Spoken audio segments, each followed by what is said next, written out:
다니엘 9장 1절로 7절까지만 우선 읽겠습니다. 자, 구약성경 제 성경책으로는 887페이지입니다. 아닌가요? 다를 수도 있습니다. 다니엘 9장 1248페이지. 네. 자, 다니엘 9장 1절로 7절 같이 시작. 메대 족속 아하수에로의 아들 다리오가 갈대아 나라 왕으로 세움을 받던 첫 해, 곧 그 통치 원년에 나 다니엘이 책을 통해 여호와의 말씀으로 선지자 예레미야에게 알려주신 그 연수를 깨달았나니 곧 예루살렘의 황폐함이 70년 만에 그치리라 하신 것이라. 내가 금식하며 베옷을 입고 죄를 덮어 쓰고 주 하나님께 기도하며 간구하기를 결심하고 내 하나님 여호와께 기도하며 자복하여 이르기를 크시고 두려워할 주 하나님, 주를 사랑하고 주의 계명을 지키는 자를 위하여 언약을 지키시고 그에게 인자를 베푸시는 이시여, 우리는 이미 범죄하여 패역하며 행악하며 반역하여 주의 법도와 규례를 떠났사오며 우리가 또 주의 종 선지자들이 주의 이름으로 우리의 왕들과 우리의 고관과 조상들과 온 국민에게 말씀한 것을 듣지 아니하였나이다. 주여, 공의는 주께로 돌아가고 수치는 우리 얼굴로 돌아옴이 오늘과 같아서 유다 사람들과 예루살렘 거민들과 이스라엘의 가까운 곳에 있는 자들이나 먼 곳에 있는 자들이 다 주께서 쫓아내신 각국에서 수치를 당하였사오니 이는 그들이 주께 죄를 범하였음이니이다. 아멘. 우리 함께 말해 봅시다. 주의 얼굴 빛을 비추소서. 여러분, 기도에서 가장 중요한 것 중에 하나가 뭐라고 생각하십니까? 기도에서 중요한 것 중에 하나는 저는 순서가 아닐까 생각을 해요. 순서라는 게 무슨 말이냐면, 자, 누가 누구에게 먼저 말하는 것이 좋을까요? 우리가 먼저 하나님께 말씀을 드리는 것이 좋겠습니까? 아니면 하나님이 우리에게 먼저 말씀하시고 하나님이 하시는 말씀을 듣고 그것에 반응해서 우리가 하나님께 말씀을 드리는 것이 좋겠습니까? 어떤 것이 좋겠습니까? 두 번째죠. 하나님이 먼저 우리에게 말씀하시면 우리가 그 말씀을 듣고 그리고 그 말씀에 대한 반응으로 또 우리가 하나님 앞에 말씀을 드리는. 자, 그러므로 우리는 기도하기 전에 항상 먼저 하나님의 말씀을 읽거나 또는 듣거나 묵상하고 그 들은 말씀 가운데 기도의 제목을 찾아서 하나님 앞에 기도해야 될 줄 믿습니다. 자, 그런데 많은 사람들이 하나님의 말씀을 듣지 않고 그냥 기도하는, 그러니까 말씀을 읽거나 말씀을 듣거나 말씀을 묵상하거나 하지 않고 그냥 기도만 열심히 하시는 분들이 있거든요. 그런데 그런 기도는 기복적인 기도로 흐르기가 쉽다는 것. 자, 그래서 오늘 다니엘 9장 통해서 특별히 우리가 다니엘에게서 기도를 배웠으면 좋겠어요. 근데 오늘 9장을 보니까요, 다니엘은 역시나 기도하기 전에 먼저 말씀을 읽습니다. 2절이죠. 그 통치원년에 나 다니엘이 책을 통해 여호와께서 말씀으로 선지자 예레미야에게 알려주신 그 연수를 깨달았나니. 자, 그러니까 다니엘이 지금 어떤 말씀을 읽은 것일까요? 예레미야서. 예레미야서를 읽다가 연수를 깨달았대요. 무슨 연수입니까? 예루살렘의 황폐함이 70년 만에 그치리라. 즉 하나님께서 유다 백성이 하나님 앞에 죄를 보면서 바벨론의 포로로 끌려가게 하셨지만 이 유다 백성들이 바벨론 포로 생활을 하는 기간이 영원히 계속되는 것이 아니라 몇 년으로 끝나게 하시는 것이 하나님의 계획이다. 70년. 이걸 알게 된 거예요. 다니엘은 성경을 읽는 중에 하나님의 계획, 하나님의 아주 중요한 뜻을 알게 되었고, 그리고 그것을 이제 자신의 기도 제목으로 삼습니다. 자, 이때가 BC 537년의 일인데 다니엘이 포로가 된 것이 BC 605년이래요. 그러니까 유다가 바벨론으로 포로 끌려간 지 지금 68년 되는 해입니다. 그럼 이제 몇 년만 있으면 바벨론 포로에서 해방되어서 고국으로 돌아가는 것입니까? 2년만 있으면. 그러면 여러분이 그걸 알았어요. 예레미야서를 읽다가 와 70년이구나. 68년 지났네. 2년만 있으면 돌아가는 거구나. 알게 됐습니다. 어떻게 하실래요? 신난다. 여러분 2년만 있으면 우리 돌아갑니다. 막 이 기쁜 소식을 알린다. 그 다음에 뭐 하시겠습니까? 그런데 다니엘은 뭘 하려고 결심을 했다. 기도하기로. 아니 2년만 그냥 기다리고 있으면 해방이 될 텐데, 그런데 다니엘은 그 하나님의 계획을 알고 뭐 하기를 결심했다? 기도하기를 결심했다는 거예요. 자, 사랑하는 여러분, 우리가 기도하기 전에 왜 하나님의 말씀을 먼저 듣거나 읽거나 왜 그런 걸 해야 될까요? 왜냐하면 기도의 목적이 무엇인지가 중요한 것이죠. 여러분 기도의 목적이 뭐죠? 기도의 목적은 내가 원하는 것을 하나님을 설득해서 얻어내는 것이 목적이 아니라, 다 같이 시작. 기도의 목적은 하나님의 뜻이 이루어지는 거예요. 기도의 목적은 하나님의 뜻이 이루어지도록, 그래서 또 그 뜻이 이루어지도록 내가 나를 순종시키기 위해서 하는 것이 기도입니다. 그래서 여러분 기도의 초점은 내가 아니에요. 누구이십니까? 하나님입니다. 기도의 초점은 내가 원하는 나의 소원이 아니라 무엇이다? 하나님의 뜻이에요. 하나님의 뜻이 이루어지는 것. 자, 그러니까 이것을 모를 때에는 말씀과 상관없이 기도를 하게 되는 것이죠. 말씀을 읽지도 듣지도 배우지도 않고 그저 기도만 열심히 할 때 그것은요 정욕으로 구하는 기도가 되기가 쉽고, 그래서 응답받지 못하는 기도가 되기가 쉬운 것입니다. 그러므로 사랑하는 여러분, 우리가 이 다니엘의 모습에서 배울 수 있었으면 좋겠어요. 다니엘은요 어떤 사람이었습니까? 다니엘은 환상도 굉장히 많이 본 사람입니다. 하나님의 어떤 직접 계시도 받은 경험이 굉장히 많지 않습니까? 그랬던 다니엘이 그럼 기록된 말씀을 하찮게 여겼느냐? 전혀 그렇지 않았다는 거예요. 그 누구보다도 환상과 계시의 체험을 많이 한 다니엘이, 그런데 가장 중요하게 여긴 것은 하나님의 기록된 말씀이었다는 것이죠. 그러므로 사랑하는 여러분, 우리가 이제 오늘 기도하려고 왔는데, 그래서 우리가 뭐 하는 거예요? 기도하기 전에 먼저 하나님의 말씀을 듣는 거죠. 그 말씀을 들으면서 여러분의 마음에 와닿는 말씀이 있으면 그 말씀을 붙잡고 뭐 하시면 돼요? 기도를 하시면 되는 것입니다. 다니엘은 예레미야서를 통해서 바벨론 포로 생활이 70년이다라는 것을 깨달은 즉시 그 하나님의 계획이 이루어지도록 기도합니다. 다니엘이 읽은 말씀이 바로 이 예레미야 25장 11절 12절 말씀이에요. 우리 한번 같이 읽어볼까요? 시작. 이 민족들은 70년 동안 바벨론의 왕을 섬기리라. 여호와의 말씀이니라. 70년이 끝나면 내가 바벨론의 왕과 그의 나라와 갈대아인의 땅을 그 죄악으로 말미암아 벌하여 영원히 폐허가 되게 하되. 포로 생활이 몇 년? 70년. 이 70년이라는 것을 깨달은 것이 다니엘에게 어떤 것에 대한 동기부여를 했다? 기도에 대한 동기부여를 한 거예요. 자, 여러분께 물어볼게요. 아니 2년만 지나면 해방되는 거잖아요. 2년만 지나면 고국으로 돌아가는 거잖아요. 뭐 기도하지 않아도 하나님의 계획이 70년이니까 2년만 버티면 하나님의 뜻이 이루어질 텐데, 자 질문 여러분 한번 말해 보세요. 왜 다니엘은 그 하나님의 뜻이 이루어지도록 기도했을까요? 왜 기도했을까요? 그 이유가 뭐라고 생각하십니까?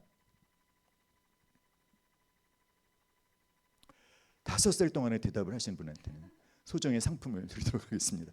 하나, 둘, 셋, 넷, 다섯. 네. 기회가 지나갔습니다.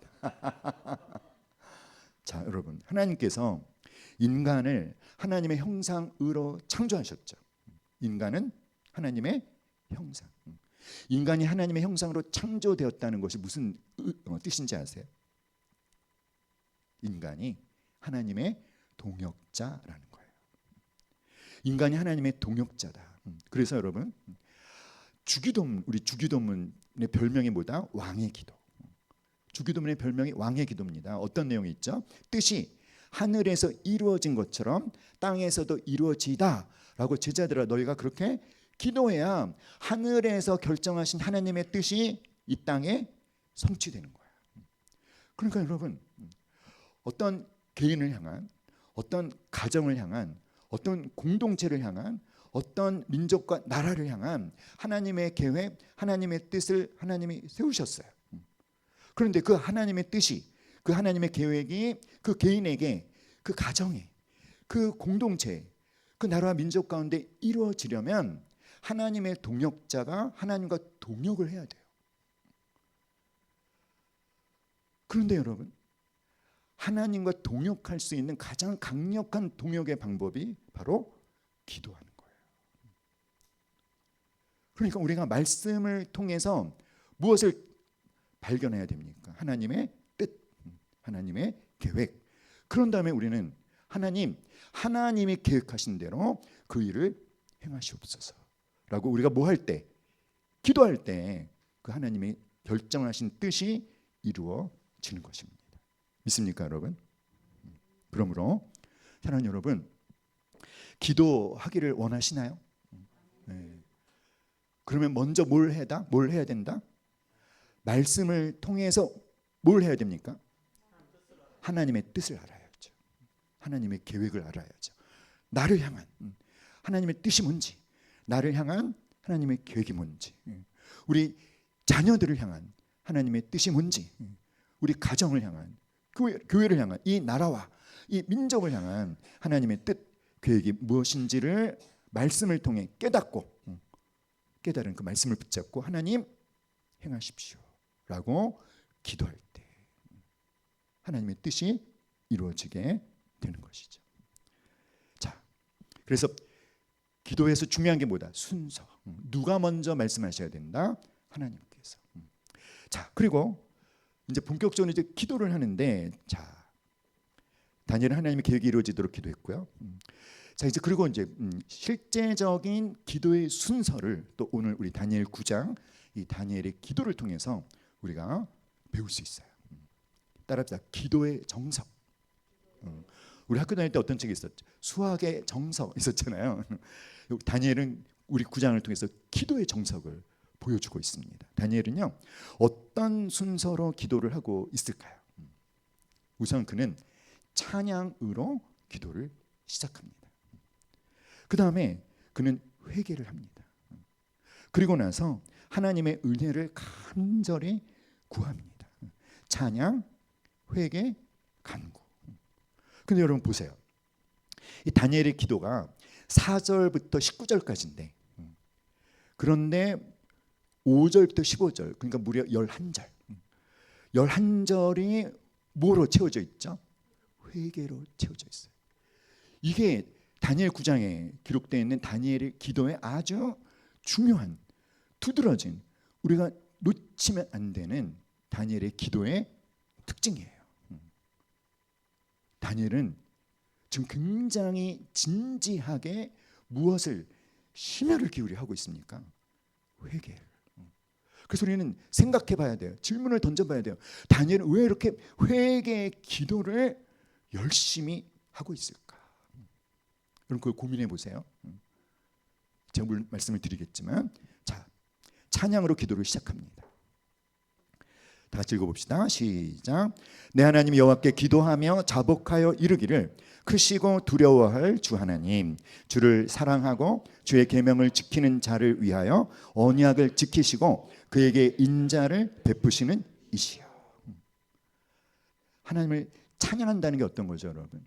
하나님을 찬양한다는 것은 하나님의 성품을 인정해 드리는 고백을 하나님께 올려드리는 거예요. 하나님은 이런 분이십니다.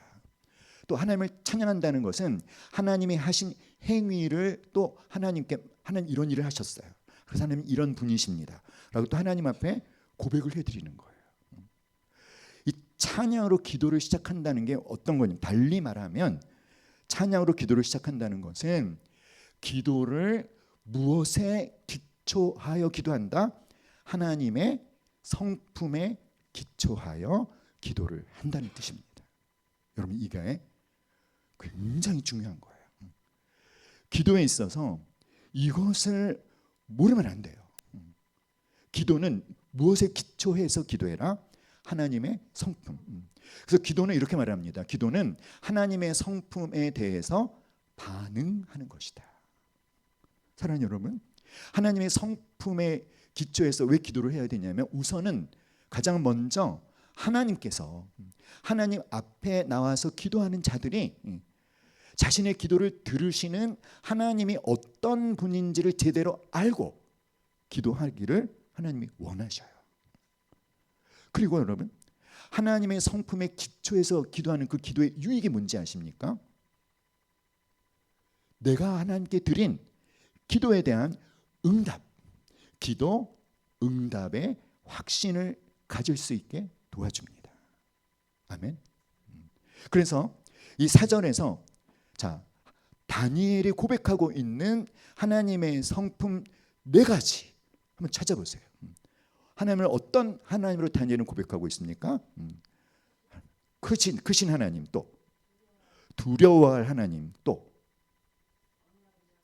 언약을 지키신 하나님, 인자를 베푸신 하나님. 이 4절 한 구절에서 무려 하나님에 대한 몇 가지 고백을 하고 있습니까? 4가지를 하고 있어요. 따라합니다. 크시고 두려워할, 언약을 지키시는, 인자를 베푸시는. 그렇죠? 다시 한번 시작. 크신 하나님, 두려워할 하나님, 언약을 지키시는 하나님, 인자를 베푸시는 하나님. 사랑하는 여러분, 하나님의 크심에 눈뜨시기를 기도합니다. 여러분, 하나님은 어떤 분이죠? 하나님은 거룩하고 영광스러우시고 존귀하시고 그리고 위대하시고 광대하시고 크신 분이시라는 거예요. 있습니까, 여러분? 다니엘은 하나님께서 이스라엘의 역사를 주관하실 뿐만 아니라 그분은 어떤 분이다? 아주 크고 위대하신 분이시라는 거죠. 그런데 하나님을 안 믿는 넌 크리스찬은 생각할 필요도 없고, 하나님을 믿는 그리스도인들이 자기의 생각의 틀에 하나님을 가둬놓고, 심지어는 어떻게 생각하냐면 내가 못하는 일은 하나님도 못하실 거야, 이렇게 생각하는 사람들이 있다는 거죠. 진짜 있어요. 제가 설교하는데 거짓말할 것 같아요. 그래서 이 제이비 필립스라는 분이 이런 책을 썼어요. 책 제목이 뭐죠? 네, 하나님은 너무 작다. 우리 옆 사람한테 말합시다. 이렇게 손 딱 가리키면서, 당신의 하나님은 너무 작아요. 당신의 하나님은 너무 작다는 게 뭐예요? 성경이 말씀하고 계시는 하나님은 크고 위대하시고 전능하신 분이신데, 정작 그 하나님을 믿는다는 하나님의 백성들이 그 하나님을 스스로 제한하고 있다는 거예요. 그래서 내 하나님은 너무 작다. 이 책이 20세기 교회를 움직인 100권의 책에 선정이 됐는데, 교회를 다니지만 하나님에 대한 확신이 없거나 하나님에 대해서 여전히 의혹을 품고 있는 사람은 반드시 읽어야 되는 책입니다. 하나님이 어떤 분인지를 알게 해주는 안내서임과 동시에, 사랑하는 여러분, 우리가 하나님을 알게 되어질 때 자연스럽게 깨닫게 되어지는 것이 있습니다. 뭘까요? 하나님을 알게 되면 이거를 알게 돼요. 뭡니까? 하나님을 알면, 하나님을 제대로 알면, 따라합시다, 내 인생의 목적을 알게 된다. 그래서 내 하나님은 너무 작다, 이 책은 하나님에 대한 올바른 지식을 갖게 하는 안내서임과 더불어 내 인생의 목적을 찾게 해주는 안내서. 여러분 꼭 읽으시기 바랍니다. 함께 읽어봅시다. 당신의 인생의 크기는 시작. 당신의 인생의 크기는 당신이 믿는 하나님의 크기에 따라 결정된다. 하나님을 내가 어떤 하나님으로 인식하느냐가 우리의 인생을 결정한다. 할렐루야. 사랑하는 여러분, 우리가 너무나 잘 알고 있는 창세기 1장 1절 말씀, 여러분 너무나 잘 알고 계시죠? 함께 말해볼까요? 시작. 태초에 하나님이 천지를 창조하시니라. 자, 여기에서 이 하나님이 히브리어로 엘로힘입니다. 엘로힘. 히브리어 명사가 임으로 끝나면 복수래요. 그러니까 단지 뭐 둘 이상의 존재 이런 뜻이 아니라 엘로힘은 어떤 하나님을 의미하는 이름이냐면 함께 말해볼까요? 시작. 어마어마한 하나님, 엄청난 존재, 전능하신 존재. 자, 여러분 한번 표현해 봅시다. 우리. 어마어마한 하나님을 여러분 이렇게 여러분 몸동작으로 한번 표현을 해보는 거예요. 엄청난 어떻게 표현하실 겁니까? 어마어마하신 하나님, 엄청난 하나님. 똑같이 표현하면 안 돼요. 다르게 각각 다르게. 자, 준비. 어마어마하신 시작.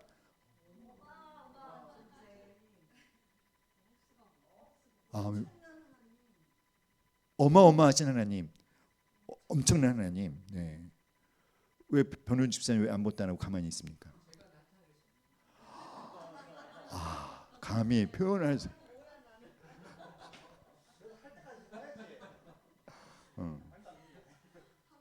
네.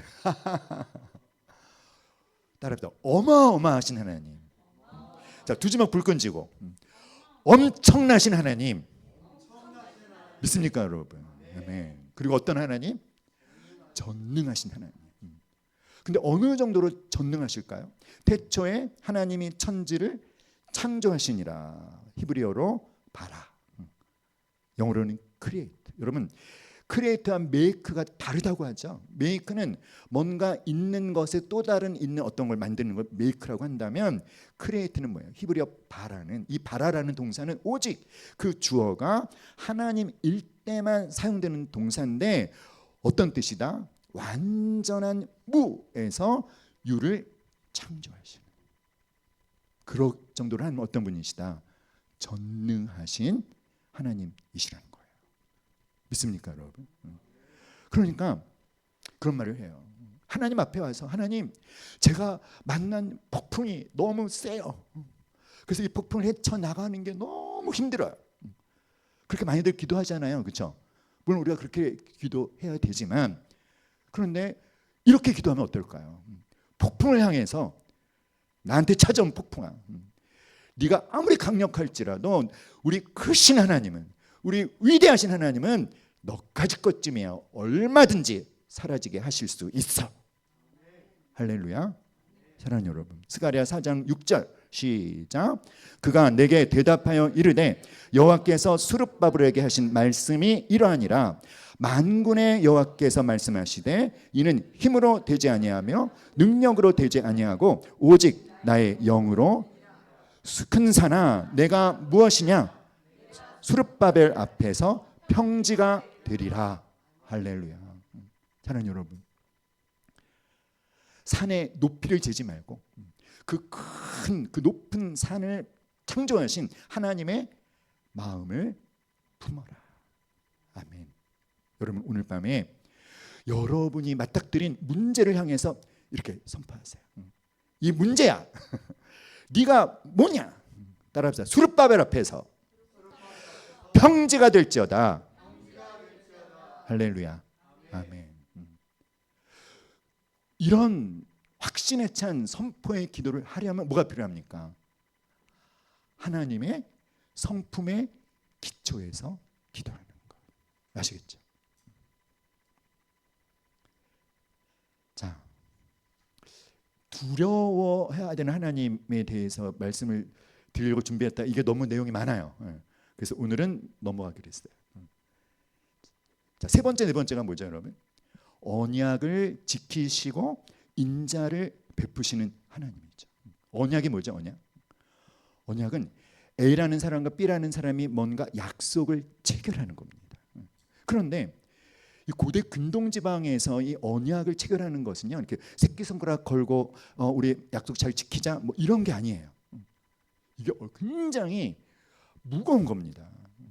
자, A라는 사람과 B라는 사람이 언약을 체결한 후에 행하는 의식이 있어요. 첫 번째 뭘 하냐면 서로가 차고 있었던 허리띠를 끌어서 교환을 합니다. 두 번째는 입고 있던 겉옷을 벗어서 교환을 해요. 그런 다음에 정결한 짐승을 둘러 쪼갭니다. 좌우 양편으로. 그리고 그 쪼개진 그 짐승의 이제 그 사체 사이를 서로 마주 보면서 한 바퀴 돌아요. 그리고 네 번째, 이거 너무 아플 것 같아요. 손목에 칼로 상처를 낸 다음에 그 상처 자국에 소금을 뿌린대요. 소금을 왜 뿌리냐면 그 상처가 안 없어진대요. 소금을 뿌리면. 그렇죠. 자, 이 네 가지 의식의 의미가 뭐냐? 허리띠는 뭐냐면 나의 능력. 나는 나의 능력을 내 언약의 파트너를 위해서 헌신합니다. 겉옷은 뭘 의미하냐면 나의 전부를. 나는 나의 전부를 내 이 언약의 파트너와 지킨 이 언약을 지키기 위해서 나는 나의 전부를 투자합니다. 그리고 만약에 우리 둘 중에 누구든지 이 언약을 어겼을 때에는 이 짐승이 당하는 것과 같은 형벌을 받기로 약속합니다. 어떤 형벌을 받는 거예요? 죽는 거예요. 그러니까 고대 근동 지방에서 언약을 체결하는 것은 그냥 새끼손가락 거는 게 아니라 뭘 걸고 하는 것입니까? 목숨을 걸고 하는 거예요. 그리고 손목에 상처를 내고 상처난 자국에다 소금을 뿌리는 것은 이 손목에 난 상처를 볼 때마다 내가 누구와 어떤 언약을 했는지를 기억하고 그것을 지킨다라는 그런 뜻이래요. 장난이 아니죠, 여러분. 그런데 하나님은 어떤 분이시다? 언약을 지키시고 인자를 베푸시는. 사랑하는 여러분, 이 다음 주가 이제 고난 주간이잖아요. 다음 주 금요일이 성금요일이지 않습니까? 예수님께서 십자가에 못 박히시기 전에 제자들과 최후의 만찬을 하시면서 포도주를 따르시면서 뭐라 그랬죠? 이것은 너희를 위하여 흘리는 바 나의 피 곧 언약의 피니라. 자, 여러분, 우리가 예수님을 믿는다는 것은 따라합니다. 예수님과 언약의 관계에 들어가는 것이다. 그래서 보세요. 예수님을 생각해 보세요. 예수님은 허리띠를 끌어서 우리에게 주셨습니다. 맞습니까? 예수님은 당신의 능력을 우리를 위해서 온전히 헌신하셨죠. 뿐만 아니라 예수님은 자신의 전부를 언약에 파트낸 우리를 위해서 헌신하셨나요? 안 하셨나요? 헌신하셨죠. 자, 그리고 언약을 어겨서 죽음의 심판을 받아야 되는 쪽은 누군데? 난데, 우린데. 근데 누가 죽으셨습니까? 예수님이 죽으셨죠. 그리고 예수님 부활하셨어요. 근데 부활하신 예수님의 몸에 손에 못자국, 옆구리에 창자국. 할렐루야. 예수님께서 당신의 부활하신 몸, 부활하신 그 영광의 몸에 있는 그 못자국과 창자국을 볼 때마다 예수님이 생각하는 사람이 있대요. 누굴까요? 예수님과 언약의 관계에 들어온 나를 생각하신대요. 그래서 또 허리띠를 끌어주시고 겉옷을 벗어주신다는 거예요. 할렐루야. 언약을 지키시고 인자를 베푸시는 하나님. 믿습니까, 여러분? 여러분, 우리가 그런 주님께 기도하는 거예요. 그러니까 나의 기도를 들으시는 분이 어떤 분인지를 제대로 알고 기도했을 때 여러분 기도할 때 어떨 것 같습니까? 막 설레이고요. 어떻게 두렵고 떨리기도 하고 송구스럽기도 하고 감격스럽기도 하고. 할렐루야. 아멘. 다니엘은 그래서 무엇으로 기도를 시작했다? 찬양으로. 여러분, 오늘 밤에 다니엘처럼 기도하셨으면 좋겠어요. 여러분이 알고 있는 하나님의 성품, 또 예수님이 여러분을 위해서, 우리를 위해서 행하신 일들, 그거를 그냥 정성스럽게 풍성하게 그분께 고백해 드리는 것입니다. 할렐루야. 두 번째, 다니엘은 무엇을 했다? 회개했어요. 다니엘이 회개한 거는요, 어떤 것일까요? 5절에 보니까 우리는 이미 범죄하여 패역하며 행악하며 반역하며, 저 이거 보고 참 놀랐어요. 뭐 이렇게 똑같은 말을 계속 반복을 할까? 근데 보세요. 따라봐. 범죄하여 패역하며 행악하며 반역하며, 강조하고 있는 거죠. 그래서 뭘 했다? 주의 법도와 규례를 떠났다. 자, 그 다음에 6절 한번 읽어볼까요? 6절 시작.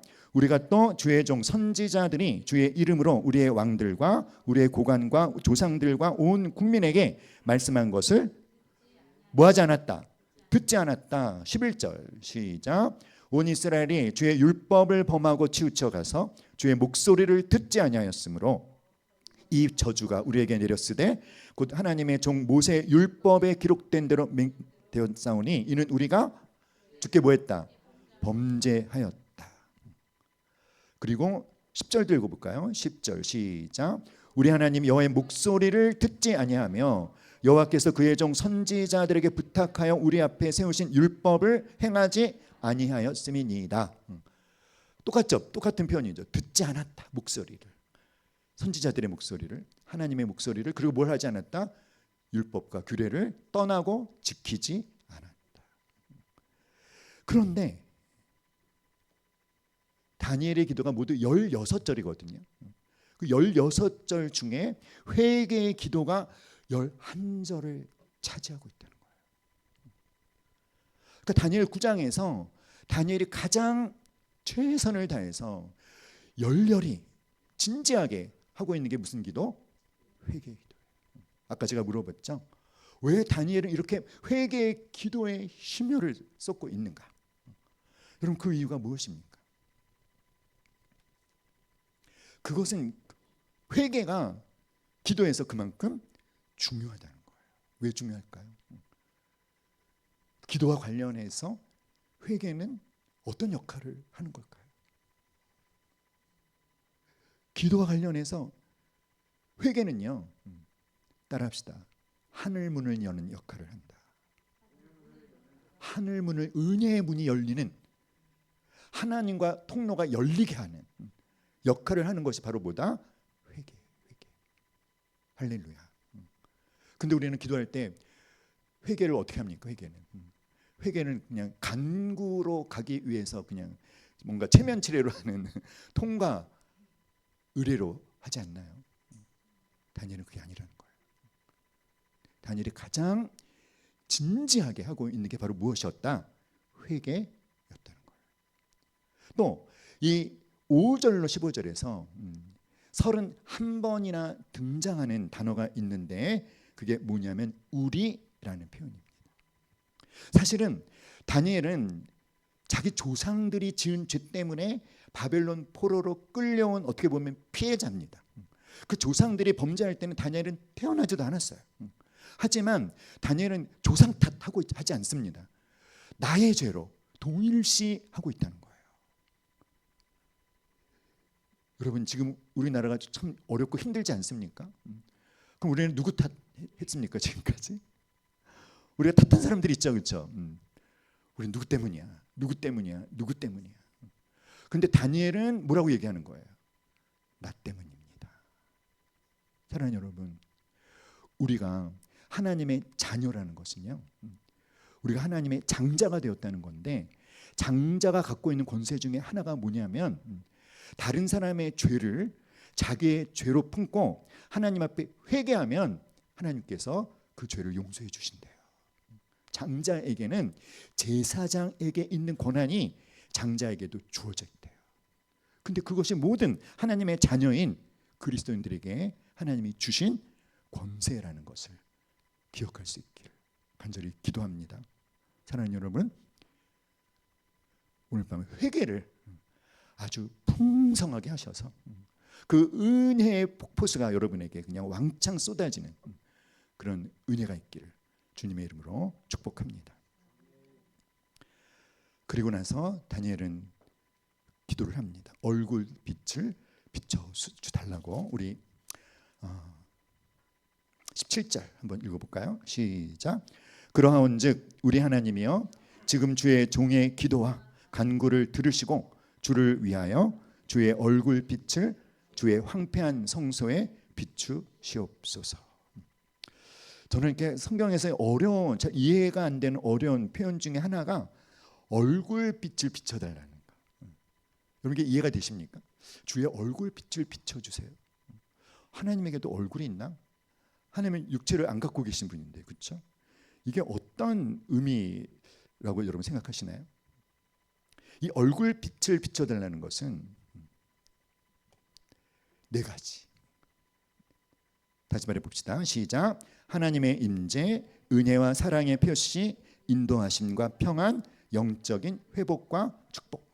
얼굴은 성경에서 임재, 어떤 존재나 임재를 상징한답니다. 그래서 하나님의 얼굴이 우리를 향한다는 것은 하나님이 우리와 함께하고 계시고 하나님이 우리를 주목하고 계시다.